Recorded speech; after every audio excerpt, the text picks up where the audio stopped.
Começando o mês de julho, hoje é dia 1º, muito obrigado pela sua companhia, você pode interagir conosco, vai na nossa página no Facebook, deixa sua foto, deixa seu vídeo, deixa seu comentário, fica à vontade, sua interação também pode ser feita através do nosso WhatsApp, que é o 99226-1305, 99226-1305. Paulo França, tudo bem com o senhor? Tranquilo, na paz.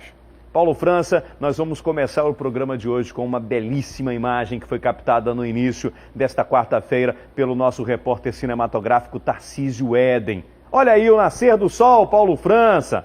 Legal. Tudo indica que nós já estamos terminando o período chuvoso, que o rio vai começar a baixar e que as coisas vão melhorar, Paulo França. As coisas vão melhorar. A gente vai conseguir sair dessa crise, a gente vai fazer com que a greve da Suframa chegue ao fim, porque o negócio está bem complicado. Enfim, muito obrigado, meu amigo Tarcísio Éden, pela sensibilidade, né, de trazer essa imagem muito bonita e que reacendem as nossas esperanças, porque o negócio está bem complicado, o negócio está feio, hein, Paulo França? O alvorecer sempre é importante, né, Wilson? Esse dia que amanhece com toda a sua vitalidade, energia vital para o nosso planeta é importante. Agora, só um alerta, Wilson, até para nós todos aqui desta Taba, né, desta Manaus. Os dermatologistas estão aconselhando o uso de protetor solar, porque a incidência de raios ultravioletas está ficando cada vez mais grave, mais forte. A gente saúda o sol sempre, mas tem que ter os cuidados para não ter depois problemas de câncer de pele. Apenas um alerta também, Wilson. E tem um alerta, Paulo França, para quem trabalha com a navegação, para você que anda de barco. Olha só, ainda há pouco recebemos uma informação de uma situação que poderia ser trágica, mas graças a Deus terminou bem. Uma embarcação estava voltando do município de Parintins e bateu contra uma pedra ou contra um tronco. Isso foi no início da manhã de hoje. E aí começou um vazamento. O Corpo de Bombeiros, a polícia e a Capitania dos Portos foram acionados. E graças a Deus, os 240 passageiros que estavam nesta embarcação, na embarcação Coronel Tavares, já foram transferidos para um outro barco que passava pelo local. A previsão é de que em 1h30 a embarcação Ana Beatriz atraque na Manaus Moderna trazendo esses passageiros. A gente está aqui na expectativa, inclusive está com a nossa equipe de reportagem no porto para acompanhar o momento da chegada desses passageiros. Isso daí é o transbordo que acontece, é a passagem dos passageiros e da carga do barco que estava com esse problema para uma outra embarcação. Esse daí, olha, Coronel Tavares. Essa embarcação teve problemas no momento em que retornava de Parintins, bateu numa pedra ou num tronco, a gente não tem a confirmação exata. O fato é que estava entrando água nesse barco e havia o risco dele ir para o fundo. Houve um desespero muito grande dos passageiros diante de uma situação dessa, mas graças a Deus que as autoridades agiram rapidamente e o dono da outra embarcação ia passando no momento. Paulo França, o outro barco tem capacidade para 2.000 pessoas, essa informação que me chega, e esses 240 passageiros estão neste outro barco que deve chegar daqui a pouco no porto da Manaus Moderna. E a gente tem também, Paulo França, a apreensão, ou tinha a apreensão, por parte dos parentes que estavam aqui esperando, né, essas pessoas chegarem. Mas é um risco, é um perigo muito grande quando não são dadas as devidas atenções no que diz respeito à navegação, principalmente na Amazônia, Paulo. Esse item de segurança, Wilson, ele tem que prevalecer sempre. Tem que ser o item número 1, entendeu? Depois vem os outros, né? A questão do uso do colete, tudo é com relação à segurança, à integridade física do passageiro. Agora, navegar nesse rio, eu já naveguei muito, Wilson, até fazendo cobertura jornalística, e essa questão dos troncos que, sabe, às vezes vem no rumo de uma embarcação e dá um impacto muito terrível, muito assustador. Já aconteceu de eu estar numa embarcação e aí tem um impacto com um tronco de uma no rio e deu algo pior. A avaria vai ser analisada, entendeu? Pode ter sido até a questão, isso aqui também tem a questão dos bancos de areia. Quer dizer, quem é craque tem que... Fora isso, não pode se aventurar, não pode ser um aventureiro, vou lá e não é assim não. Se bem que agora eu acho que não tem o risco de bater em bancos de areia, porque o rio... O rio tá subindo, tá alto, cheio, tá né? cheio. Tá alto. É. Então, enfim, mas o pessoal, o Corpo de Bombeiros vai avaliar direitinho, o pessoal da Capitania dos Portos, para saber o que de fato aconteceu nesse momento. Mas graças a Deus que está todo mundo bem, está todo mundo em segurança e daqui a pouco esses passageiros devem estar desembarcando no porto da Manaus Moderna e a gente está com a nossa equipe de reportagem no local acompanhando essa situação.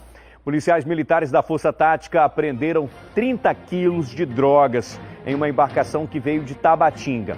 Depois de receber uma denúncia anônima, a polícia entrou no barco ainda em movimento para fazer o flagrante. Ninguém foi preso. Vamos conferir.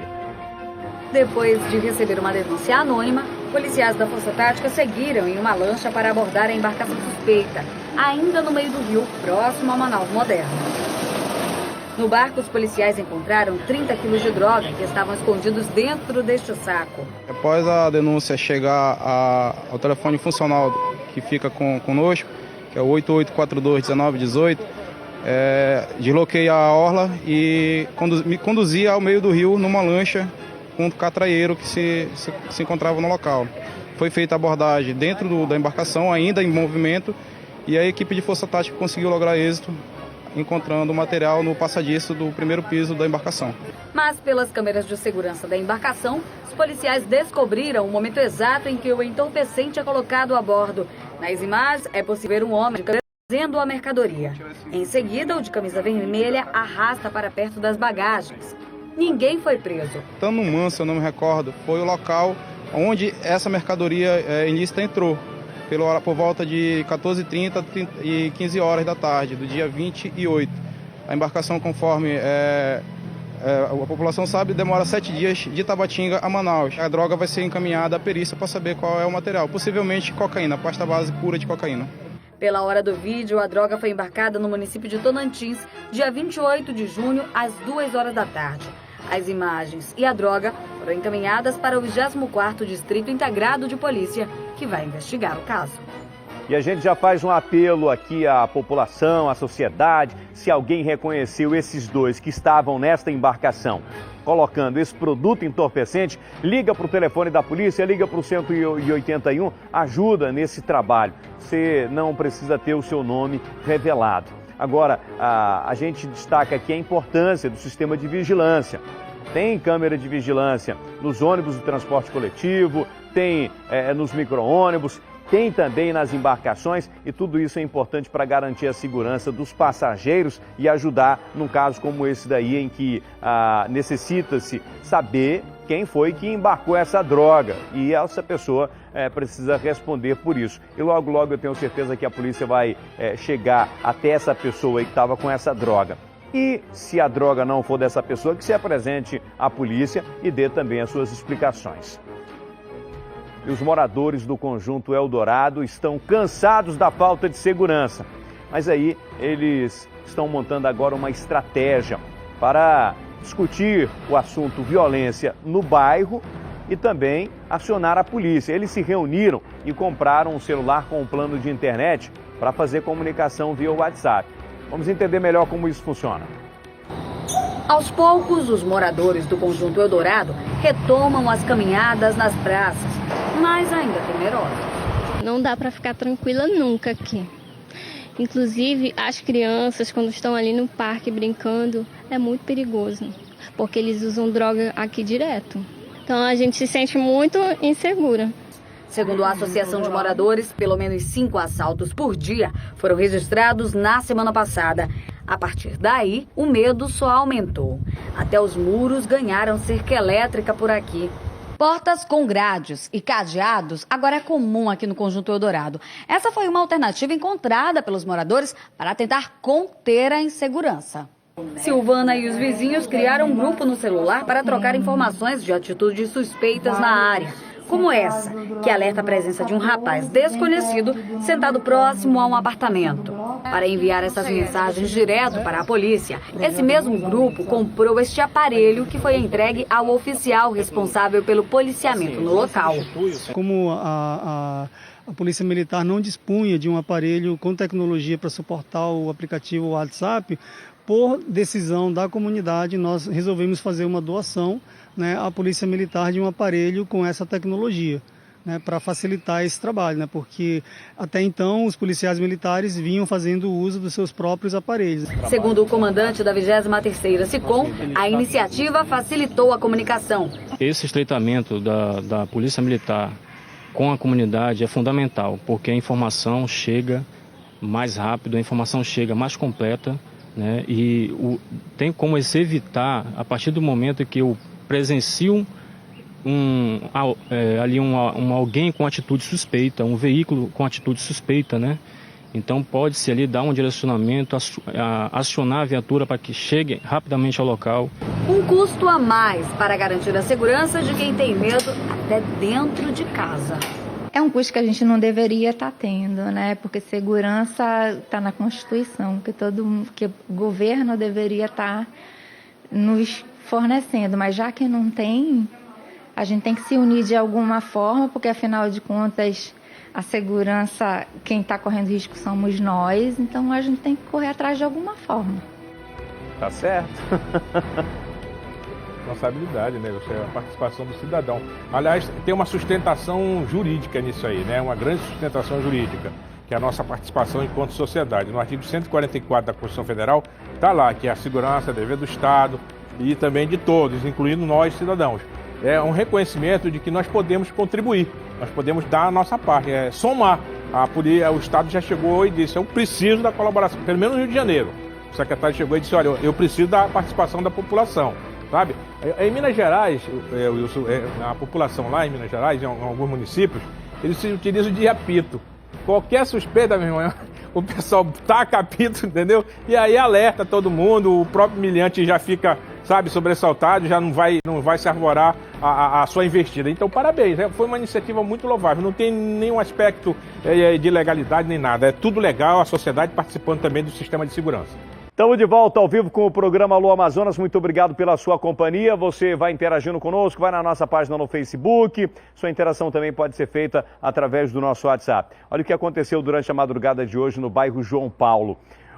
Casas que ficam num beco foram consumidas pelo fogo. Mostra aí as imagens que foram registradas através de um celular. Aí já é o resultado de hoje de manhã, né? Já é o rescaldo. O fogo consumiu praticamente tudo. Que as estruturas eram de madeira, então um material de fácil combustão, o fogo foi rapidamente se alastrando. A gente ainda não sabe qual é as causas, o Corpo de Bombeiros chegou lá, mas pôde fazer pouca coisa. Roda aí a matéria. O incêndio começou por volta de 4h30 da madrugada de hoje, nesta vila onde ficam vários quartos de madeira, aqui na Rua Arruda, no João Paulo 2. 3 cômodos que ficam desse lado foram queimados. E a correria aqui foi grande. Os moradores acreditam que esse incêndio tenha sido criminoso. No momento do incêndio, não tinha ninguém aqui em nenhum dos 3 quartos. Eu escutei estralar, agora que me levantei era as telhas que já estavam pegando fogo, a porta do quarto dele estava aberta, o portão estava aberto também. Então a pessoa deve ter entrado e tacado fogo e depois saiu e deixou a porta aberta, que é alguém que tinha a chave do quarto.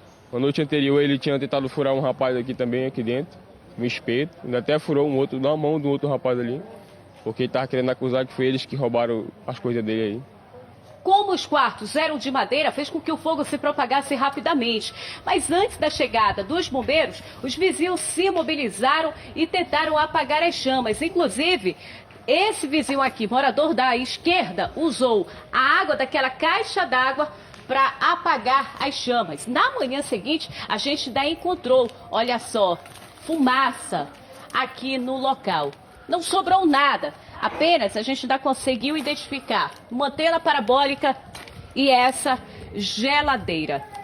O vizinho preocupado, aí começaram a jogar água aí, puxaram a mangueira dali de fora, uns começaram a subir ali na caixa da água ali de cima, jogaram água aí, né? Tempo que ligaram pro bombeiro, chegou com 1 hora depois, entendeu?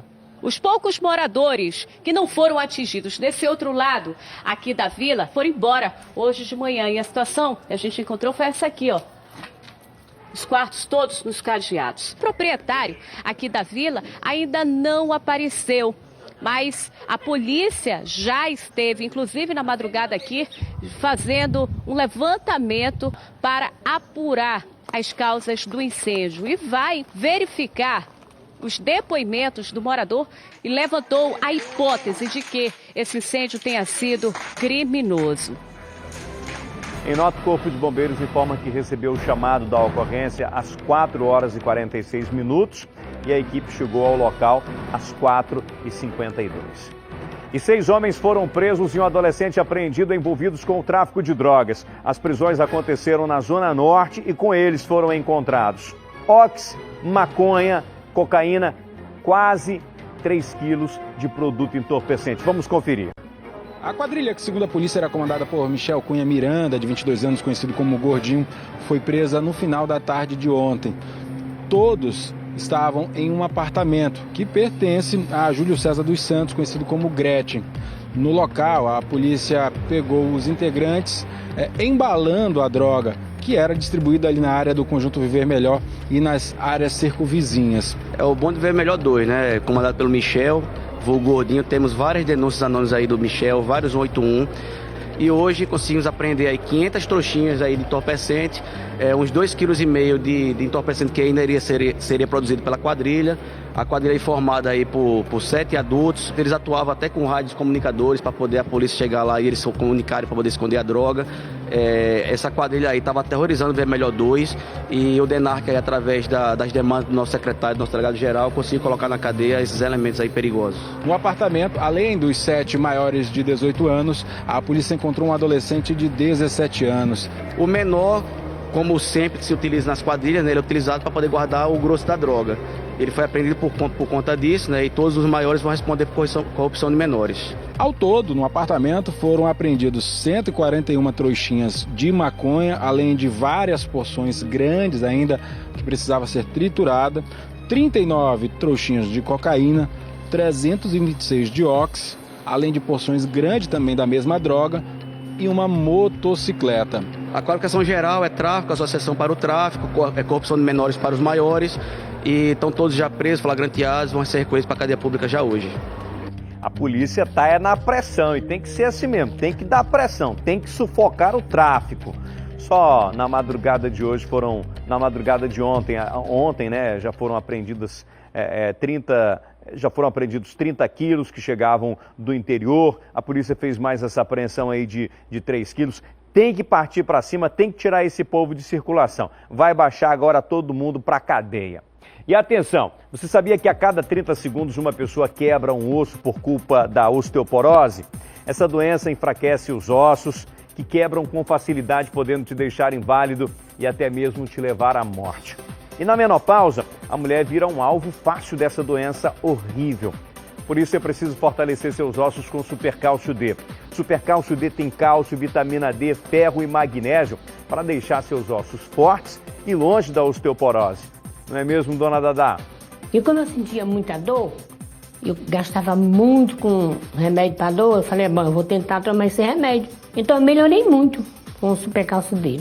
E eu recomendo para todas as pessoas, Dadá e o Cálcio D pro resto da vida, com certeza. Tá certo, dona Dadá. E você aí de casa, hein? Liga agora, 0800 644 6868, peça já o seu Super Cálcio D. E quem ligar nos próximos 30 minutos vai comprar o kit confiança pela metade do preço. É promoção especial para viver uma vida sem dores. Você compra 2 frascos pelo preço de 1. Meu amigo Gabriel, liga agora, 0800 644 6868. Compre o seu, pague no cartão de crédito. É mais fácil, né? 0800 644 6868. E se você comprar hoje ainda, vai ganhar um presente especial. Não vai pagar a ligação e nem o frete, mas tem que ligar agora mesmo. 0800 644 6868. Super Cálcio D é mais saúde para você. Vamos falar agora do Conjunto Carlos Braga, no Nova Cidade. Lá os moradores estão pedindo segurança. Eles dizem que são assaltados constantemente e em qualquer horário, em qualquer ponto. Paradas de ônibus, no comércio, na porta de casa, mercadinhos, lanchonetes têm horário certo para funcionar. E o pessoal lá tá preso, né? Boa parte do tempo ficam atrás das grades com medo dessa criminalidade. Confira. A situação da segurança pública aqui no Conjunto Carlos Braga ela não é diferente da maioria da população, não. A insegurança aqui, ela é constante. Os moradores têm que conviver com o medo dentro das suas próprias residências. O medo é de ser assaltado a qualquer momento, porque aqui a violência, ela acontece de manhã, de tarde, mas principalmente à noite. A senhora já chegou a ser vítima de uma tentativa ou de um assalto aqui? Já tentaram me assaltar e o meu filho já foi assaltado 2 vezes já. Tomaram meu carro no portão de casa e levaram o celular da minha esposa aqui na rua Lenin. Já fui vítima 7 vezes de assalto, tanto na entrada do conjunto como na principal da rua de casa. O assalto aqui é horrível. Tiraram os portes dali para nada, porque não colocaram o outro, nada fizeram e a gente fica aqui, à mercê dos bandidos. Se os moradores aqui do Carlos Braga ficam com medo dentro de casa, você imagina quando eles precisam sair para pegar um ônibus, para ir para um trabalho, porque essa aqui é a Avenida Madre Teresa, é a principal aqui do conjunto. E olha a situação dela, deserta. Como é que vocês conseguem vir para cá, mesmo com medo de ser assaltado, uma hora dessa, uma rua deserta como essa? Aqui a gente tem que ficar aqui toda hora olhando para ver se não vem alguém para assaltar a gente. Eu já fui assaltada 7 vezes. Essas 7 vezes levaram tudo que eu tinha, documento, celular. E aí, como é que fica? E o medo de assaltos aqui não assusta só os moradores, principalmente os comerciantes. Eles têm que fechar as portas. Você pode ver ali aquele comércio fechado, o lanche mais ali na frente também está fechado. E esse outro comércio aqui de esquina fechou as portas, colocou grade e fez até adaptações aqui, ó, para poder atender a população. Mas mesmo assim, ele fecha as portas e abre num determinado horário para não sofrer assaltos. A maioria, quase todos os comerciantes aqui do conjunto, eles têm medo de ser assaltados. Já foram assaltados várias vezes e o medo faz com que eles fechem as portas. Porque aqui, depois que tiraram os portes dali, é assalto direto. Os mercadinhos aí, se eles pudessem falar, se tivessem coisa, eles iam falar. É assalto direto. O que vocês têm que fazer? Tem que fechar o comércio para poder driblar a bandidagem? Na principal, eles fecham cedo mesmo. Agora, engraçado, o comerciante tem que trabalhar em função da atividade criminosa. Tem que trabalhar aí em função do horário que o bandido vai estar na rua. Isso é um absurdo, né? O bandido que está mandando, o bandido diz assim, não, você vai abrir hora tal, porque nessa hora você não pode abrir, porque eu estou assaltando, eu estou fazendo a festa aqui. Lá no Eldorado o pessoal já encontrou uma estratégia. E a gente apela aqui para a segurança pública que coloque as viaturas do programa Ronda no Bairro, que intensifique essa presença na rua, porque polícia na rua, aí o bandido já fica mais... já fica com medo, quer dizer, com medo não, né? Ele apenas não vai para aquela área, vai para outra área. Mas enfim, com a polícia na rua inibe a ação desse criminoso.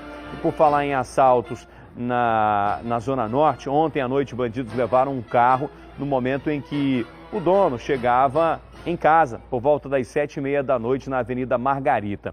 Se você tiver alguma informação sobre o paradeiro desse carro, olha só, pode encher a tela aí para que o telespectador possa ver direitinho a placa desse veículo, tá com restrição já de roubo, o caso já foi registrado na polícia, é um Gol vermelho, cadê, tem a placa aí, tá ali a placa, OAH 2299. Se tiver alguma informação, liga aqui para o telefone da nossa produção ou então para o 92920999. Vamos aqui na nossa página no Facebook, o internauta está interagindo conosco, também tem outra situação de carro roubado.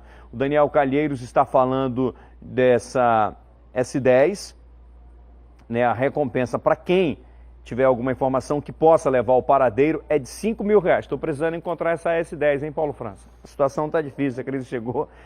É um carro de placa NPA 7284, tá? E, portanto, esse carro foi roubado. Se você tiver alguma informação, pode entrar lá no perfil do Daniel Calheiros ou então na nossa página no Facebook ou mesmo ligar aqui para a nossa produção. O proprietário foi vítima de um assalto relâmpago. Aconteceu na noite de ontem no bairro São José 2. Aí, portanto, esse veículo aí de cor branca. Meu amigo Paulo França, agora eu quero o seu comentário aqui nessa situação, que a Câmara dos Deputados rejeitou na madrugada de hoje o texto da comissão especial que cuida da redução da maioridade penal de 18 para 16 anos em caso de crimes hediondos. A votação foi marcada por acaloradas discussões.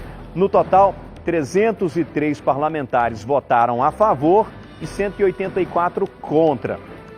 Para que a PEC seja aprovada ou fosse aprovada, seria preciso pelo menos 3/5 de aprovação, o que corresponde a 308 votos. Ou seja, a proposta não passou por causa de 5 votos. O texto original, que reduz a maioridade penal para todos os crimes, deve ser analisado a semana que vem ou depois do recesso parlamentar de julho. Levando em consideração o resultado da madrugada de hoje, Paulo França, a expectativa é que a proposta seja rejeitada mais uma vez. 4 deputados federais aqui do Amazonas votaram a favor da redução da maioridade penal. Valderney Avelino, Marcos Rota, Átila Lins e Arthur Bisneto. Votaram contra Conceição Sampaio e Issa Abraão. E não votaram os deputados Alfredo Nascimento e Silas Câmara. Preferiram não ir trabalhar nesse dia. Eu não entendo, sabe? Isso não dá para me entender. O deputado tem uma atribuição dada pelo povo e aí na hora da votação ele se abstém, sabe? Não, acho que não é o caminho, sabe? Eu creio. Paulo França, rapidinho, eu vou lhe interromper porque eu tenho uma informação nesse momento. O Márcio Azevedo está ao vivo lá no Porto da Manaus Moderna. O pessoal está chegando agora daquele barco que corria o risco de afundar. Boa tarde, Márcio Azevedo.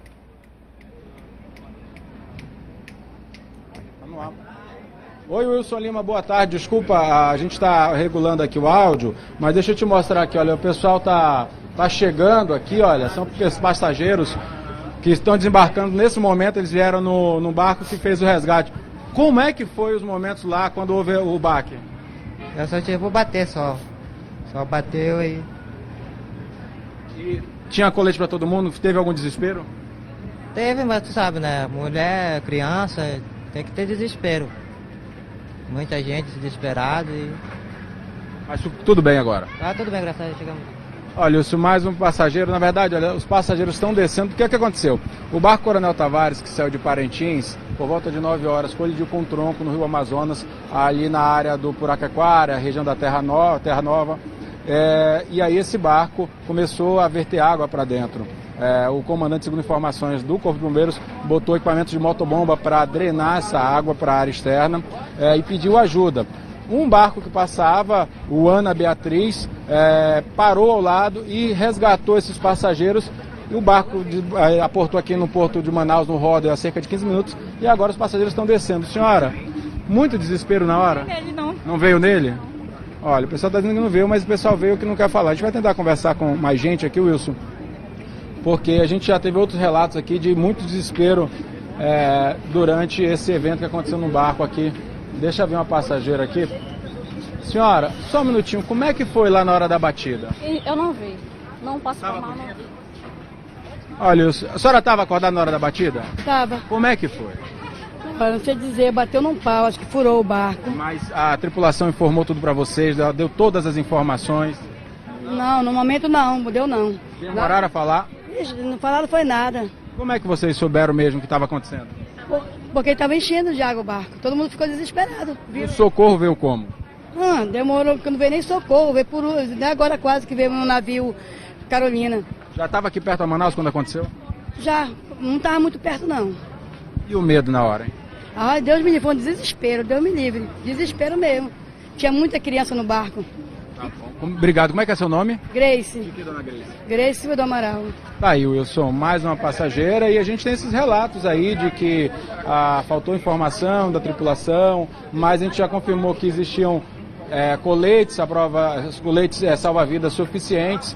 E é aquele desespero mesmo que acontece durante um evento como esse. Você imagina, tá vindo num barco e aí há uma colisão, falam que está entrando água, a pessoa vai imaginar que o barco vai afundar e há todo realmente esse desespero. A embarcação, a Ana Beatriz, que trouxe os passageiros do Coronel Tavares, está desembarcando as pessoas nesse momento. O barco Coronel Tavares está sendo transportado para Manaus, na verdade sendo escoltado aqui para Manaus por embarcações da Marinha do Brasil, da Capitania dos Portos, que se deslocou até o local onde aconteceu essa colisão no Rio Amazonas, para ele chegar aqui na cidade sem nenhum problema. E provavelmente deve ser aberto uma espécie de inquérito pela Marinha para verificar de fato o que aconteceu aqui.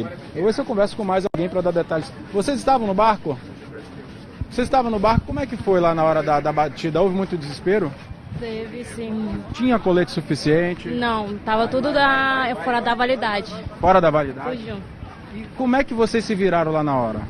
Todo mundo ficou no meio do barco, no canto lá, porque o barco estava virando assim do lado e mandaram a gente ficar do meio. Você recorda qual foi o lado que houve a batida? Foi do lado esquerdo. Foi lá no fundo. Foi no fundo do barco. Dava para ver água entrando? Dava. Era muita água? Muita. No primeiro andar tava muita água. Só no segundo andar que tava um pouco assim, mas tava já subiu no segundo andar. Quem ajudou vocês no socorro de vocês? Quem deu o socorro? E mesmo o pessoal. Sério que teve ribeirinhos que botaram o canoa lá perto? Não, só a polícia militar, os bombeiros somente. Mas era pouco.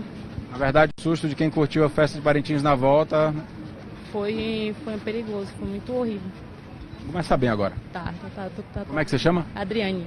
Olha aí, eu sou a Adriane, que também, olha, veio aí de Parintins. Essa situação aqui, o relato dos passageiros do Coronel Tavares, essa embarcação que passou por esse probleminha aí na subida do Rio Amazonas para chegar aqui na nossa capital. A previsão era que ele chegasse por volta de 10 horas da manhã, mas teve esse sinistro aí no Rio Amazonas e o barco ainda não chegou, como a gente falou, né?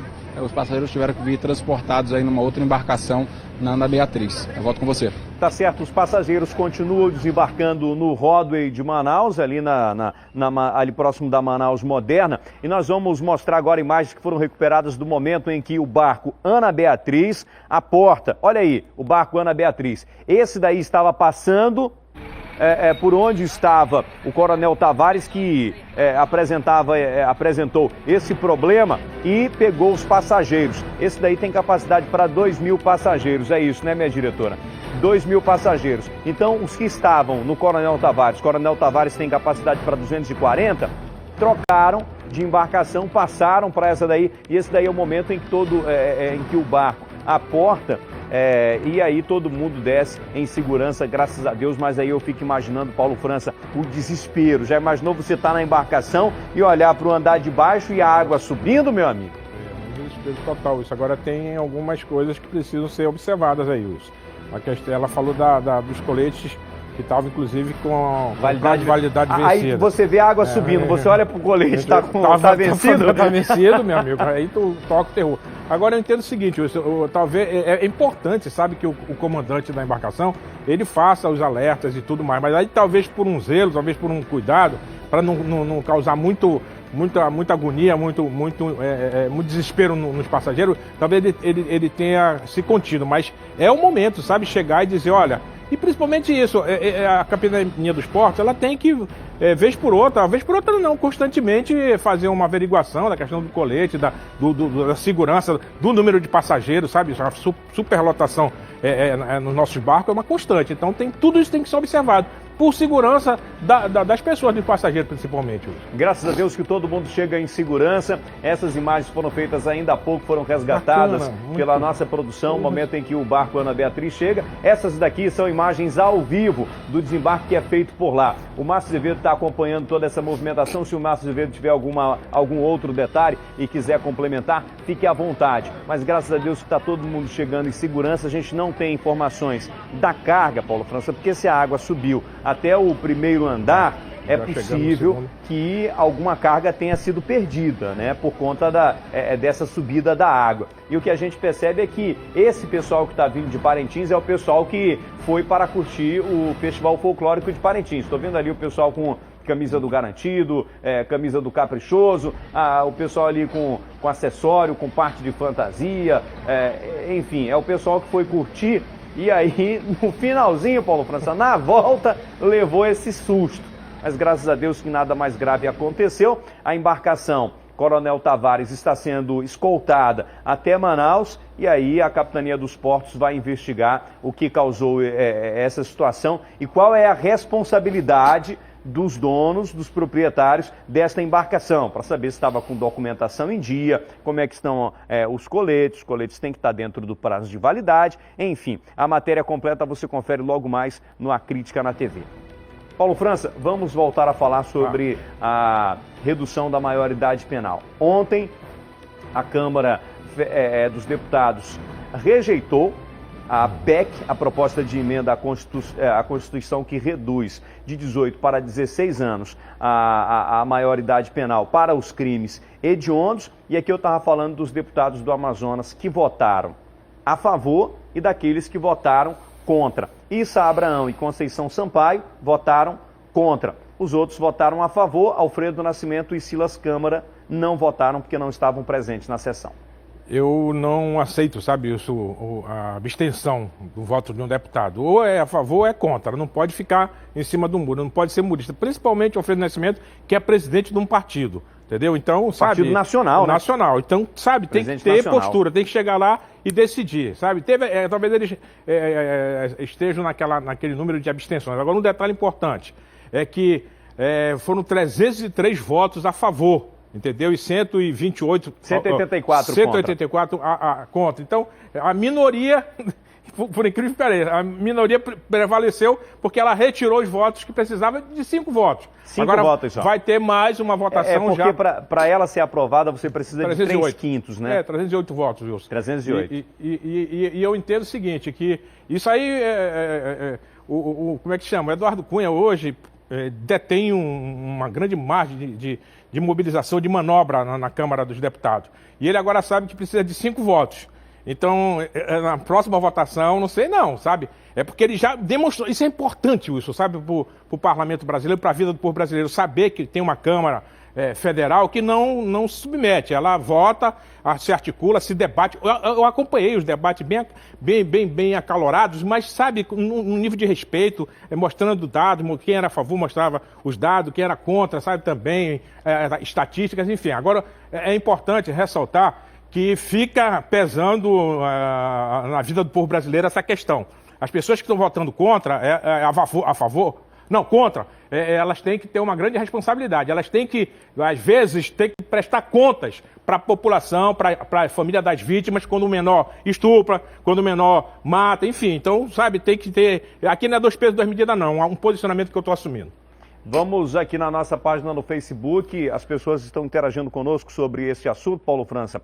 Madison, esse é o país da impunidade, infelizmente. Alberto, como eles nos representam, pois a opinião pública já chega a 85% a favor da maioridade penal em todo o Brasil. Me ajude. Michele, graças a Deus, ao meu bom Deus, até o momento não tem nenhum menor nem maior infrator em nossa família. Eu creio em Deus que também não haverá. Mas só uma pergunta para vocês que estão indignados por não ter sido aprovada essa lei. Imagine que o menor que cometeu delitos fosse um filho ou um parente seu. Você gostaria que ele fosse julgado como um adulto? Não estou desfazendo da opinião de ninguém. Sei que esses jovens de hoje fazem muita coisa errada, matam por ser menor, não sofrerem nenhuma penalidade, mas eu não sei se é certo julgar um adolescente como adulto. Você quer comentar, Paulo?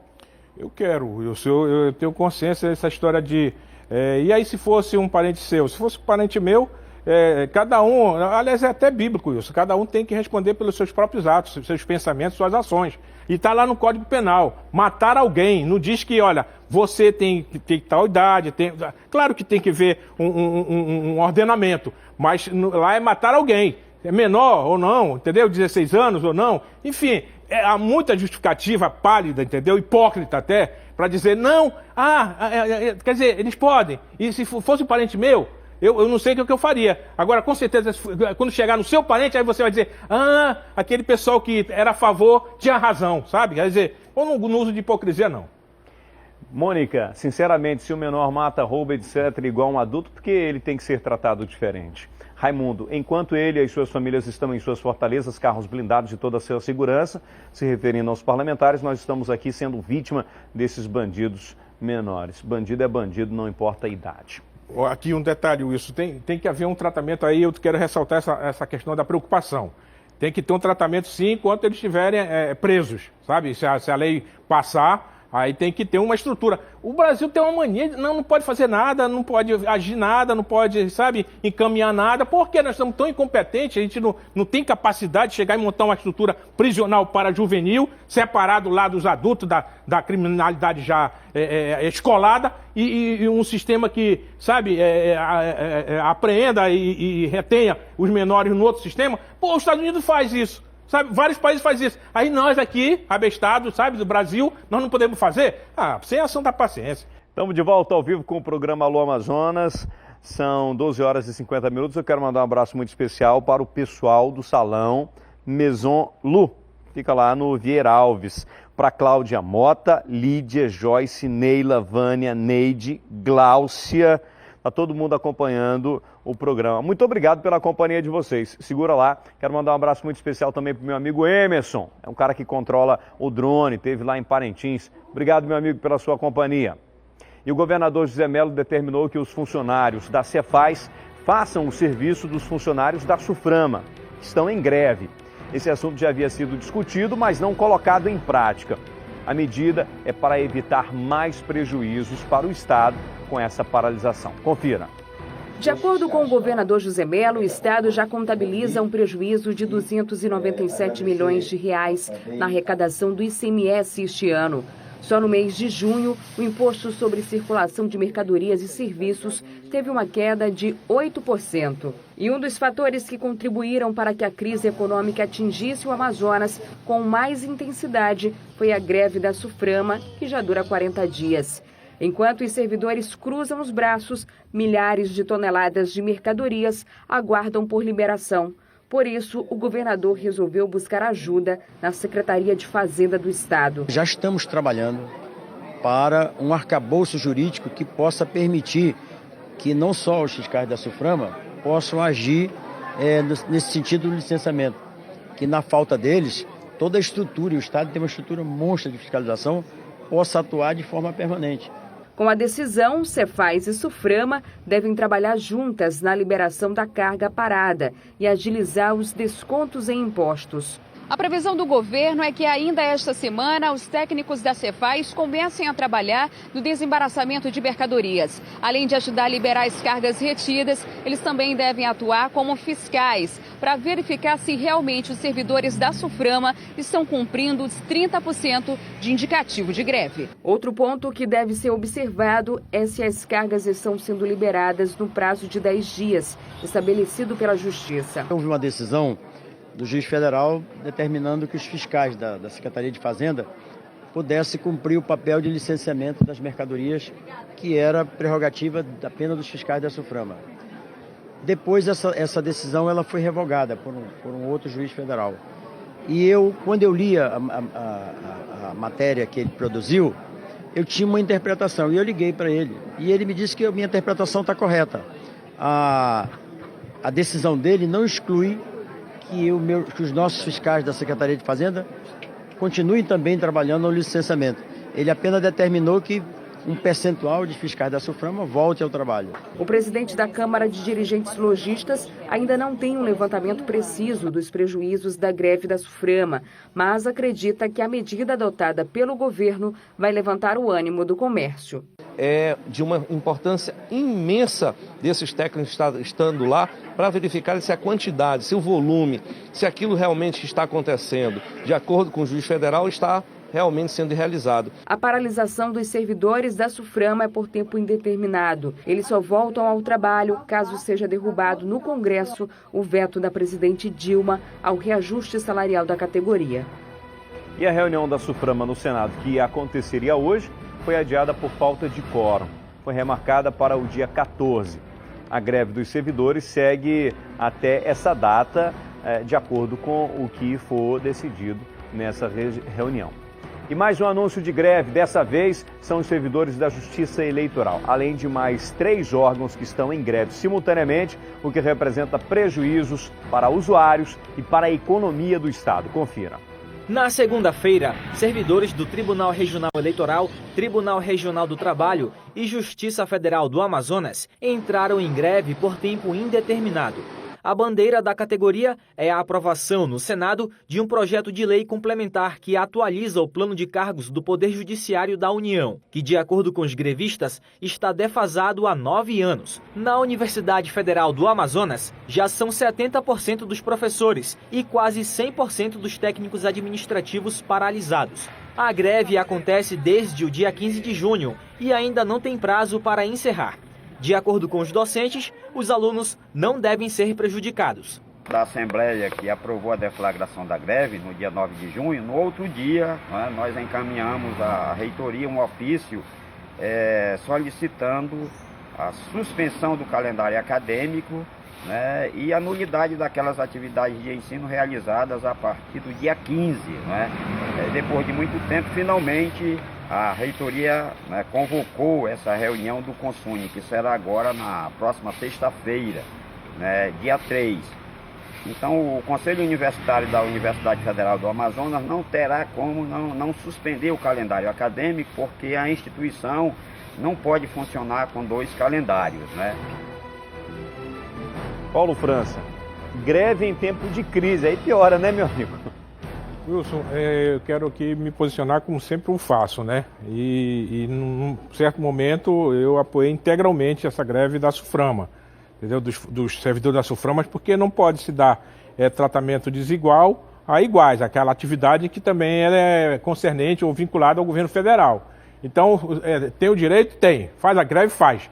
Agora, se está prejudicando toda uma cidade, está prejudicando outros setores... Não, está prejudicando só a cidade, não, é o Estado, né? É o Estado, isso. Então, sabe, quer dizer, tem que fazer uma reflexão, tem que fazer um encaminhamento, quem sabe até botar para âmbito jurídico, sabe? Para saber por que eles não podem ter o mesmo direito. O princípio da isonomia está na Constituição Federal. Então tem que ir por lá, sabe, buscar na Constituição e resguardar esse direito. Porque a greve, ela já se mostrou, porque é uma insensibilidade. O governo federal, você pode passar um ano aí de greve que eles não estão nem aí, Wilson. Não vão estar nem aí. Por causa da crise, está na crise, nós não podemos dar reajuste de salário ou de vencimentos, impostos alguma. Quer dizer, então, tem um momento, vai até um certo sentido. O meu direito começa onde o teu termina, e o teu termina onde o meu começa, sabe? Então, se todo o Estado hoje já sente os problemas e está gerando, inclusive, desemprego, como é que eu vou fazer greve para ter o meu salário, mas a minha greve está causando desemprego? Eu falo dos comerciários, Wilson, sabe? Eu estou acompanhando, eu acompanhei o depoimento do presidente da CDL, o Ralf Sayag, e ele mostrou isso claramente. Então, não pode, sabe? Tem que ter o bom senso, tem que chegar a dizer, eu acho que aqui deu. Sabe, já deu, então qual é o encaminhamento que nós vamos fazer? Vamos contribuir com essa cidade também que precisa tocar a vida para frente. Havendo crise ou não, a gente tem que tocar para frente. Agora eu tenho um recadinho especial da Hiroshima para você. Presta atenção. Oi, tudo bom com você? Eu estou aqui para te falar uma novidade incrível. É com muita alegria que eu e a Hiroshima agora estamos juntas. Chegou a nova coleção Sabrina Sato by Hiroshima.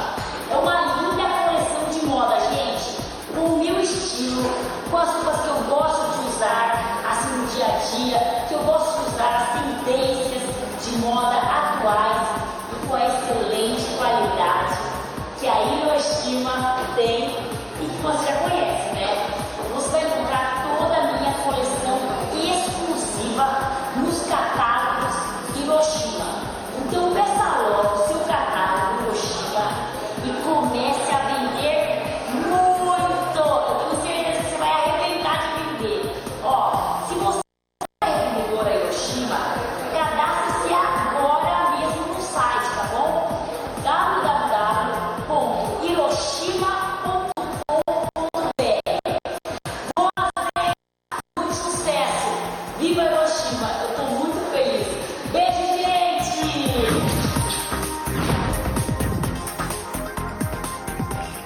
Hiroshima, uma relação de respeito com você. Olha essa situação. Os moradores da rua Cristo Rei, no Novo Israel, estão reclamando de postes que estão prestes a desabar. Entraram em contato com a concessionária, que é a Amazonas Energia, relataram o caso e aí tiveram a seguinte resposta.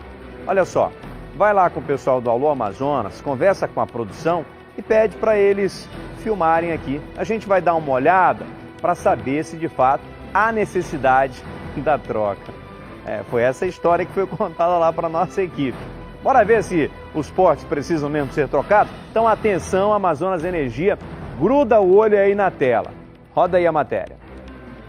Nossa equipe recebeu muitas denúncias e pedidos para que nós viéssemos aqui no bairro Novo Israel. E nós estamos na rua Cristo Rei para mostrar a situação dos postes. Olha só, poste de madeira está prestes a cair, mas não é só esse aqui não. Ó. Se a gente continuar aqui pela rua, a situação dos postes, todos os postes estão na mesma situação.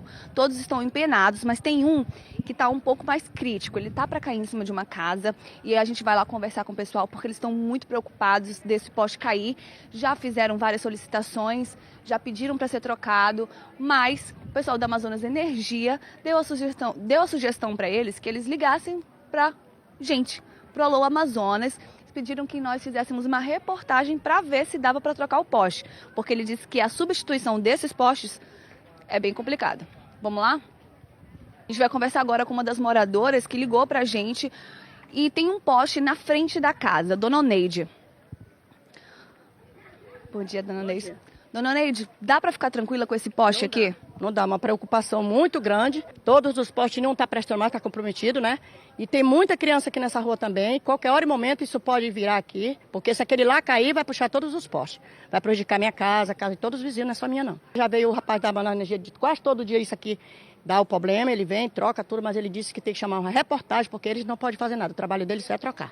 A situação da Dona Maria é pior ainda, porque ela mora aqui nessa casa que está bem na direção do poste. Então a preocupação dela é que se esse poste cair, vai ser bem em cima da casa e ela tem 7 netos. É isso, Dona Maria? 7 netos. 7 netos que eu tenho, então se cair, quem é que vai me dar a vida dos meus netos? Ninguém, né? Eu não durmo mais. Eu passo a noite todinha, qualquer estalo que dá, eu já me levanto, olho os meninos na cama, que é para tirar, para correr pro rumo do fundo do quintal. Eu não durmo. E eu vou fazer 71 anos, eu não é para estar numa vida dessa por causa de uma irresponsabilidade dos outros. Roberto, a Manaus Energia veio aqui a pedido de vocês para ajeitar o poste. O que eles fizeram? Minha filha, vieram trocar esse transformador aqui, aí eles botaram essa pedra aqui, olha tudo aqui, olha, esse buracão aqui. Olha, botaram isso aqui é a segurança. Então, a Manaus Energia, quando vem, final de mês, manda conta pra gente. Então, a gente paga imposto, entendeu? Então, se a gente quer pagar imposto, tem que vir ajeitar, cobrar com nós aqui nessa área. O morador disse que recebeu a resposta da concessionária de que era difícil trocar um poste, Paulo França. Difícil trocar poste é pra mim, que não tenho escada, que não tenho carro, que não entendo de eletricidade, que não tenho esses fios. Pra mim é difícil. Agora, a Amazonas Energia só faz isso, meu amigo. Ela trabalha com a geração de energia, troca de poste, troca de fiação, trabalhar lá com as máquinas, só faz isso, Paulo França. Esse é o trabalho da concessionária de energia elétrica. Ela daqui a pouco vai dizer que a culpa é do cachorro. Né? Se cair, houver algum problema, não foi o cachorro que foi lá e empurrou o poste. Pois é, exatamente essa imagem. Você completou isso, sabe? Quer dizer, para com isso, entendeu? Tem que ter consciência, sabe, de gestor público. É assim que funciona, não tem que adiar uma iniciativa, um pedido, uma solicitação, não. Tem que ir lá verificar, é proativo, tem que se antecipar. Aí depois, quando acontece acidente, eu fico tão, sabe, indignado isso, porque quando acontece problema, aquela senhora está certa. Ela disse, se acontecer um problema, ela tá prevendo, sabe, um mal maior. E por quê? Porque tem uma situação urgente ali para ser resolvida. Não tem que deixar para depois não, sabe? Não tem que chegar e dizer, não, isso aqui... Aí vai lá, bota um calço e tal, bota uma pedrinha lá. Agora, Paulo França, esse poste está tombado. Só que ele fica seguro ali pelos fios, ele não vai cair. Agora o seguinte, mas olha só, Wilson. Agora é o seguinte, Paulo França.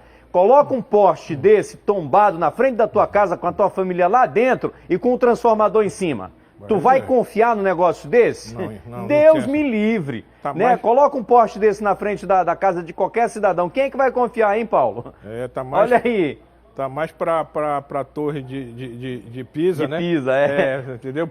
Não, eu vi aqui uns, aí eu fazia o gesto todinho aqui. Meus amigos vão aqui na Avenida das Torres. Vão lá, que tem um... Aliás, não era só um, não. Eram 2. Os bichos ficavam lá Eu digo, rapaz, eu passava todo dia, eu digo, esse negócio está cada vez pior. E tombando isso, quer dizer, aí eles foram lá, graças a Deus. Ei, Boteco, olha aí, vou atender esse povo aqui, eles precisam. Essa senhora precisa de respeito. A gente já está recebendo uma nota aqui, Paulo França, da Eletrobras Amazonas Energia, dizendo que vai enviar uma equipe ao local para avaliar a situação. Opa, beleza. E aí, informa que qualquer ocorrência nesse sentido, com relação à distribuição de energia elétrica, o consumidor pode entrar em contato através do call center, que é o 0800 701 3001. 0800 701 3001. Então, quando tiver alguma situação, liga para a concessionária. Se não resolver, liga para o Alô Amazonas que a gente vai lá e mostra. Rapaz, o negócio aqui funciona, meu amigo, sabe? O povo, a gente bota, grita mesmo, esperneia, sabe, protesta, enfim. Agora aqui não precisa mais de nenhum comunicado. Isso aqui, se fosse no direito penal, seria uma notícia crime, sabe? Quer dizer, não vamos chegar a tanto, mas vamos fazer uma notícia, pelo menos, de alerta. Alô Manaus, Alô Amazonas, Alô Manaus, Alô Manaus. O Alô Amazonas fez a parte dele, faça a sua também. Vamos aqui na nossa página no Facebook, tem mais interações. Que é isso, hein? É o Roberto que está postando: banhistas na Ponta Negra correndo risco de serem eletrocutados pelo fio de poste. Eu não sei exatamente se esse fio está no rio. É rio ali? É ali no rio? É no rio. Olha o fio. Eu não sei se é por conta da chuva que alagou uma rua ou parte de algum trecho lá da Ponta Negra, mas é um perigo, né? É um perigo. Nós tivemos aquele caso lá na Zona Leste de que uma fiação da concessionária caiu, né? Caiu numa poça d'água, a criança ia passando e ela teve o corpo queimado, né? A situação dela foi uma situação bem delicada. E isso daqui é um risco muito grande. Tem que ver se isso daqui é de responsabilidade da concessionária. Não sei se é da concessionária esse fio aqui não, hein? Não sei se é da Amazonas Energia. De qualquer forma, Roberto, passa mais detalhes para a gente de onde é essa fiação. Eu acho que não seja da concessionária, a Amazonas Energia, até porque a fiação é diferente deles, né? É mais aquela fiação de que é? De alumínio? É tipo de alumínio, né? Daqueles fios de alta tensão. Enfim, passa outros detalhes pra gente aqui, tá, Roberto? Mas de qualquer forma tá aqui o alerta, isso daqui é um perigo. E você também pode ser o repórter do programa Alô Amazonas. Filma aí o seu problema e manda pra gente.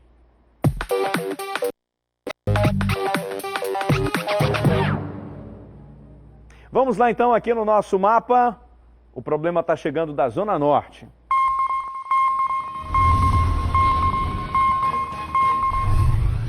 Olha isso, Lima. Isso é uma rua, aqui no Novo Milênio. Olha a situação da rua, brincadeira. Os governantes passam, falam que vão fazer. No dia de voto, só querem voto. Mas olha a situação aqui. Quem tem carro aqui, meu amigo, tá totalmente enrolado. Olha só as condições. O mato tá tomando conta da rua. Brincadeira, meu amigo. Sou morador aqui já há mais de 5 anos. E tem esse grande problema aqui. Quem tem um carro, olha, tá enrolado. Olha só como é que é a situação aqui. Dá uma olhada. Isso é rua, meu amigo? Era para ser uma rua, né? Era para ser uma rua. Nós vamos encaminhar, estamos encaminhando aqui para a Secretaria Municipal de Infraestrutura, mas é um negócio bem complicado. E pelo que eu percebo aqui, acabou de chover. E aí, para o morador passar por aí, eu não sei. Tinha um carro ali, né, estacionado, eu não sei como é que o condutor conseguiu entrar. Mas não entrou porque disse, vou ver como que é essa rua não. Porque ele tinha necessidade de estar ali ou mora no local. Vamos mudar aqui a nossa tela, vamos voltar para a Zona Norte.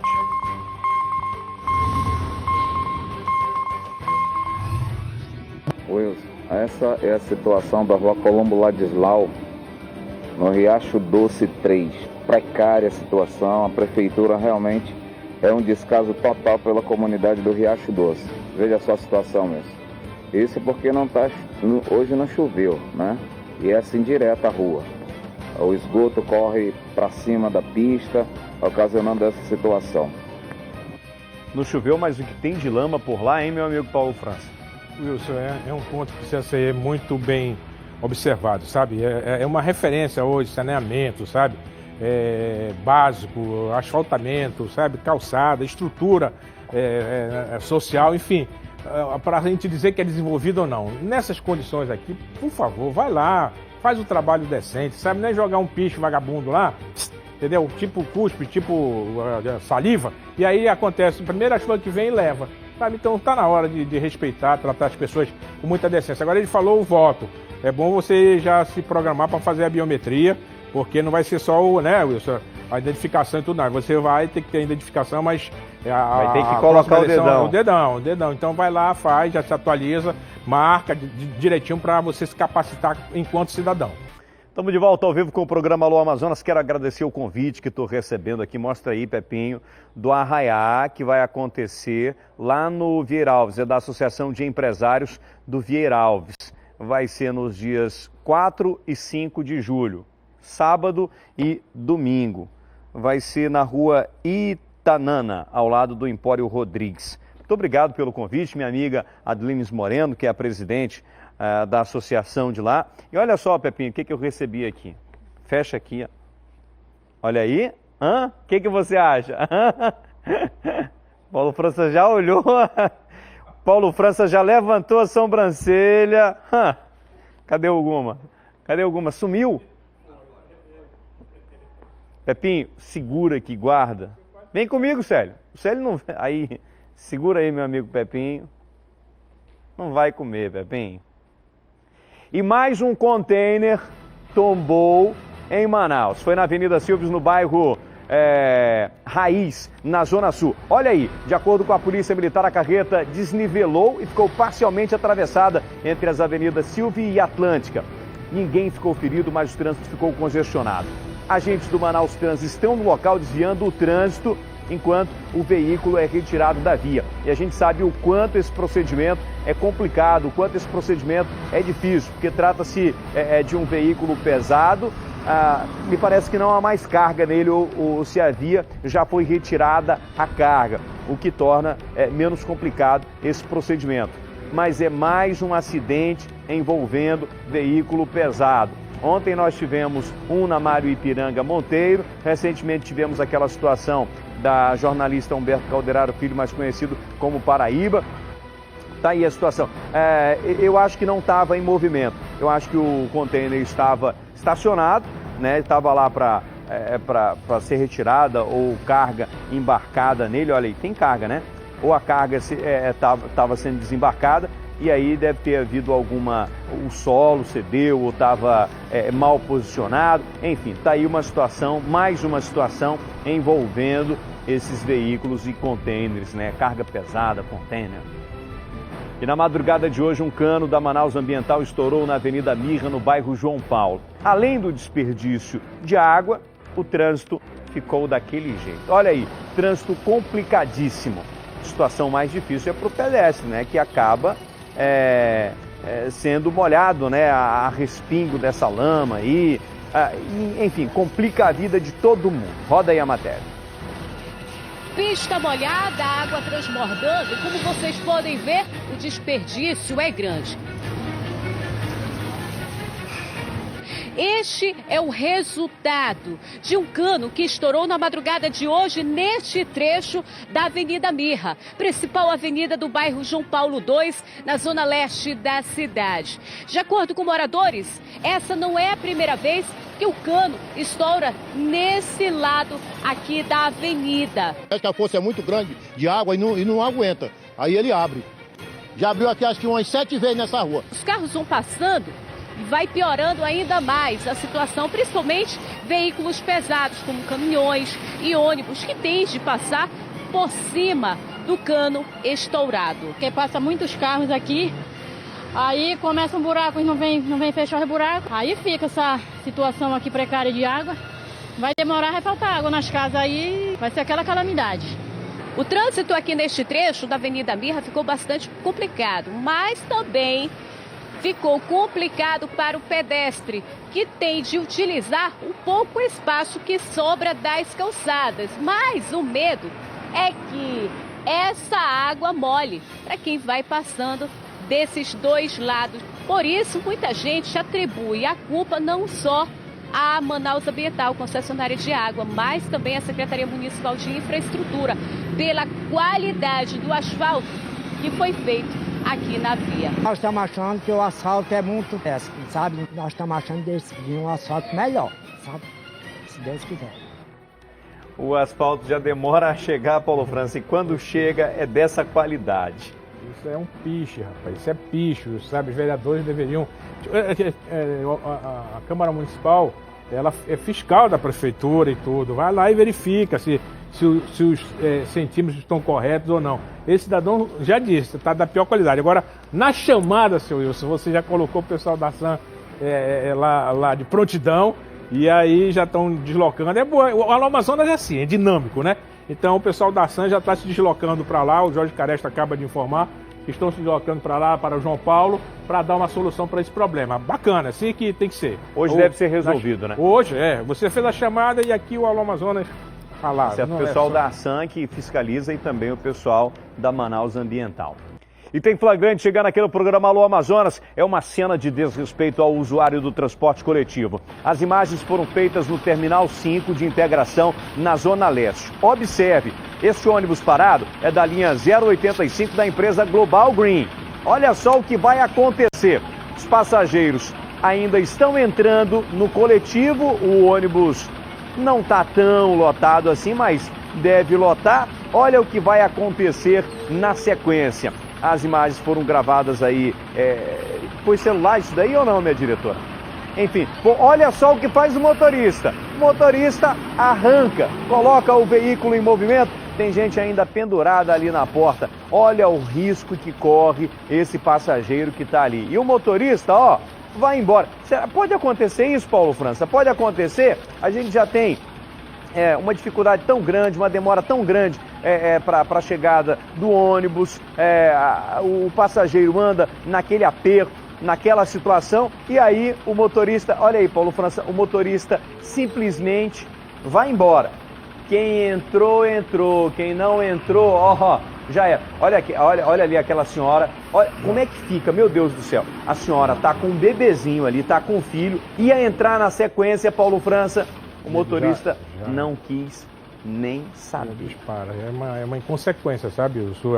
Em Manaus a gente tem um verdadeiro sistema de passageiros da agonia, sabe? Essa pressa, essa insegurança, essa exposição. Depois, quando acontece um acidente, a empresa vem com um bando de desculpas esfarrapadas, sabe? Então, sabe, vamos embora ter esse zelo, bora ter esse respeito, sabe? Essa gentileza.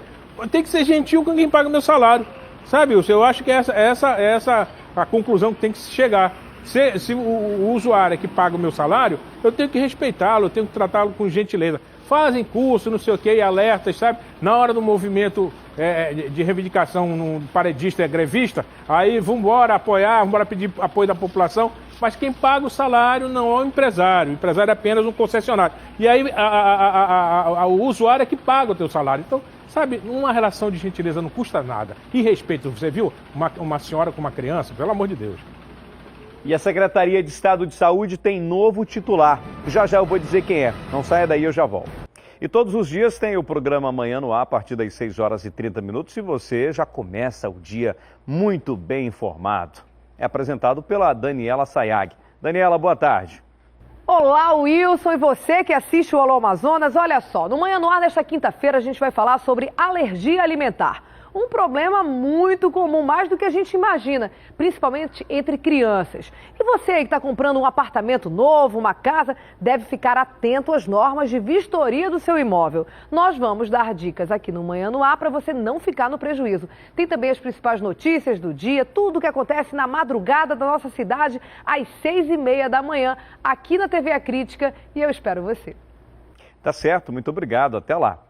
E uma família no bairro do Zumbi 3 está acusando o Estado de negligência por causa da demora na realização de um exame neurológico.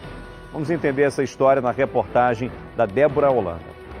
Nós viemos aqui no Zumbi 3 para conhecer a dona Marlene Ramos e entender um pouco melhor sobre o que aconteceu com a irmã dela, a dona Iesa, de 42 anos. Ela teve um AVC no início do mês e precisou de atendimento médico urgente. Só que chegando ao hospital, não tinha leito, não tinha maca e a máquina de fazer o exame que ela precisava fazer urgente estava quebrada. Por conta disso tudo, a dona Iesa teve muitas complicações e agora sofre as consequências. Ela deu entrada no João Lúcio no dia 4 e foi detectado que ela tinha tido um AVC, ou seja, né, uma hemorragia. E esses dias todos ela ficou lá aguardando para fazer uma angiografia da cabeça, né, para detectar melhor qual o problema e o que teria que fazer. Aí resultado, que demorou muito, porque ela tinha que fazer na Francisca Mendes e na Francisca Mendes a máquina estava quebrada.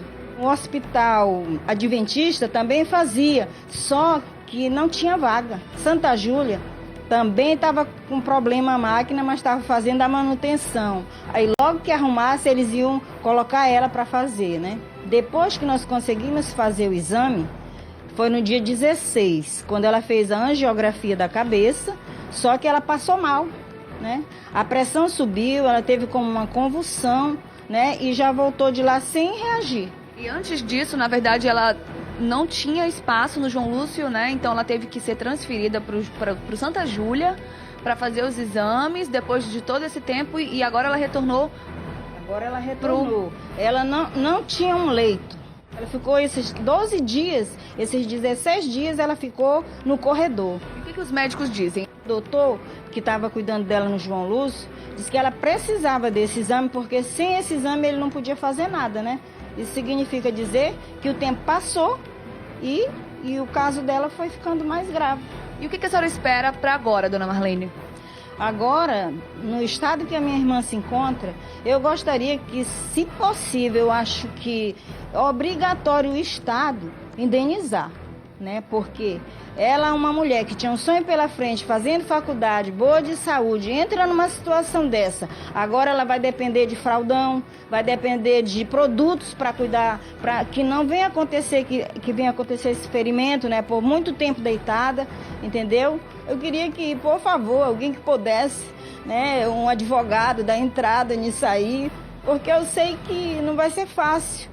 Mas eu acredito que ainda existem pessoas de bem que podem fazer alguma coisa. Para mim é muito, muito dolorido eu chegar no hospital e ver minha amiga, irmã, na situação que ela está. E esse negócio de saúde é um negócio que precisa de um atendimento urgente, né, Paulo França? Porque à medida em que o tempo vai passando, a situação vai só se agravando. E aí chega um momento em que o caso torna-se irreversível. E aí você vai levar sequelas para o resto da vida. Wilson, um AVC, um acidente vascular cerebral, ele geralmente causa um impacto muito forte, né, no equilíbrio da saúde, entendeu? Essa senhora cheia de vida, cheia de sonhos, fazendo faculdade, enfim.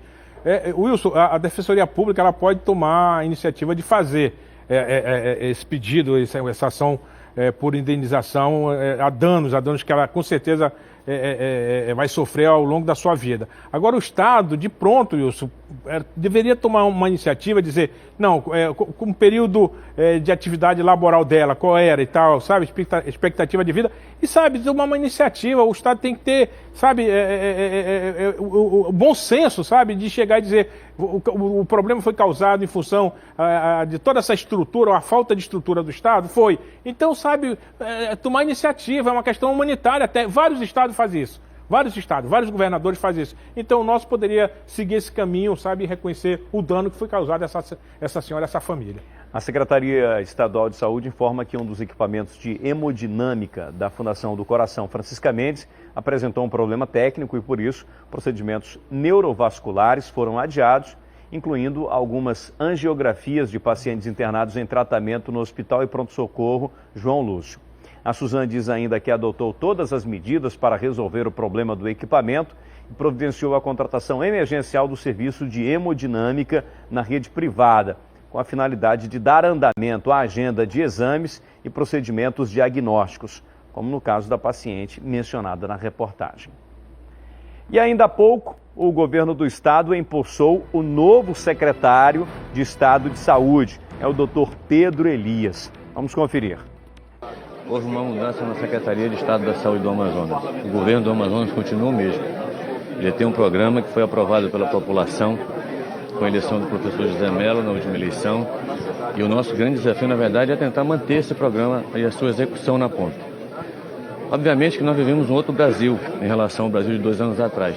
Nós temos uma crise econômica impactante, violenta, que está afetando todas as famílias desse país, está afetando as economias dos estados, e o estado do Amazonas não está fora disso. Então, nós estamos discutindo com a equipe econômica do governo e sob a orientação do governador José Mello que nós vamos fazer algumas adequações quando forem necessárias. Daí, portanto, as palavras do novo secretário de Saúde de Estado, que tem muito problema pela frente para resolver, Paulo França, até porque saúde é uma área essencial, né? É ali é muito intenso e precisa de respostas imediatas, porque as coisas estão acontecendo e são muito imprevisíveis, né? Esse negócio de saúde acontece sem que menos a gente espera, né, Paulo França? Um problema de saúde em casa, a gente mal está esperando e de repente acontece. E o Estado tem que dar essa resposta rápida. Uma máquina que precisa de reparos frequentemente, o corpo humano. Agora, é importante salientar que tem uma limitação de recursos? Tem, sabe? A gente entende a crise, mas não temos que jogar tudo por conta da crise. Aliás, crise do grego significa algo quebrado, algo que sofreu uma fissura. Então, a saúde não precisa nem explicar. Está quebrada, ela está agonizando. Agora, as pessoas precisam desse atendimento. E aqui eu quero prestar a minha solidariedade à classe médica, Wilson, porque ela é fundamental, sabe? A todos os profissionais que atuam nessa área de saúde. Porque, sabe, precisa atender, sabe, as horas extras, pagar plantão, pagar as cooperativas, enfim, tem uma relação muito boa. Começa por aí todo o trabalho do novo secretário. E a Manaus Ambiental começou hoje um serviço de atendimento móvel. A unidade vai levar todos os serviços prestados pela concessionária até as zonas onde a procura é maior. Até a Morel tem os detalhes na tela. A zona norte de Manaus é uma das maiores da cidade e é por aqui que começa o projeto da van itinerante da Manaus Ambiental. É um serviço de atendimento feito em uma unidade móvel que tem a capacidade de resolver o problema de muita gente em relação à água que consome. Como o serviço está começando hoje, ainda não tem muito movimento, mas nós vamos conversar agora com a Gianeide Vilhena, que é a coordenadora desse projeto. Gianeide, a expectativa de vocês é que realmente muitas pessoas procurem os serviços que são oferecidos na unidade móvel? Sim, porque o nosso objetivo principal é oferecer essa acessibilidade, né? Nós estamos aqui para que o cliente não se locomova até o nosso atendimento e aqui nós podemos oferecer todo tipo de serviço. E que serviços são esses? Até para o público ficar sabendo o que ele pode ter se ele vier aqui para a van da Manaus Ambiental. Bem, um serviço bem importante, bem interessante é a inclusão da tarifa social. Se você é usuário do Bolsa Família ativo, está recebendo, traga os seus documentos aqui para que a gente faça esse cadastro e a partir desse momento você passa a ter 50% de desconto nos primeiros 15 metros cúbicos de consumo. Esse serviço aqui, né, unidade móvel, ele vai ficar na rua 89, no reservatório da Manaus Ambiental, perto do quartel da Polícia Militar aqui no Mutirão. Isso até sexta-feira. Até o fim do mês, ele vai estar aqui no bairro Amazonino Mendes, na zona norte da cidade, em outras localidades. Então, se você tiver algum tipo de problema que quiser resolver em relação à concessionária, esse serviço aqui vai estar pertinho da sua casa, na zona norte da cidade.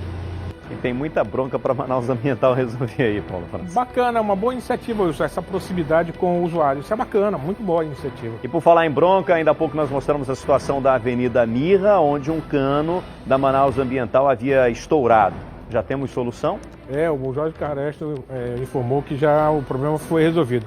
Até o meio-dia de amanhã vai ter o recapeamento, a recomposição asfáltica, enfim. Bacana, é assim que funciona o Amazonas. Mesmo. E a Justiça do Amazonas derrubou ontem a lei do estacionamento fracionado. Os desembargadores julgaram procedente a ADIM, da Associação Brasileira de Shopping Centers, entendendo que quem legisla sobre essa questão é a União e não o município. O presidente da Câmara e autor da lei, Wilker Barreto, informou que respeita a decisão e que aguardará a notificação da sentença para que a Procuradoria da Câmara possa analisar seu teor e tomar as medidas jurídicas cabíveis. Agora eu pergunto, Paulo França, o que isso muda? Nada. Por quê? Não muda nada. Porque foi criada a lei do estacionamento fracionado com o objetivo de ajudar o consumidor. Antes você pagava R$ 5 por até 3 horas. E aí, bom, se a gente paga R$5 por até 3 horas, vamos fracionar, porque aí vai beneficiar o consumidor, ele vai pagar o que é justo.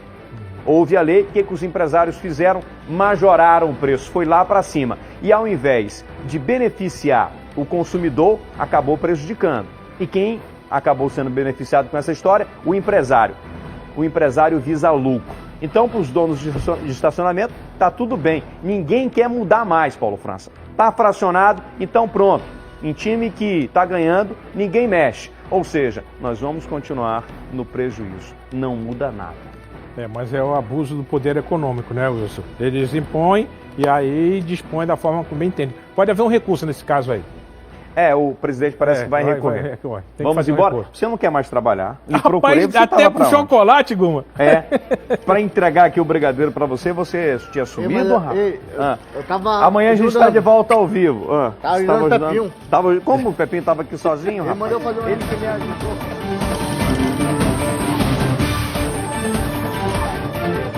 Esse motorista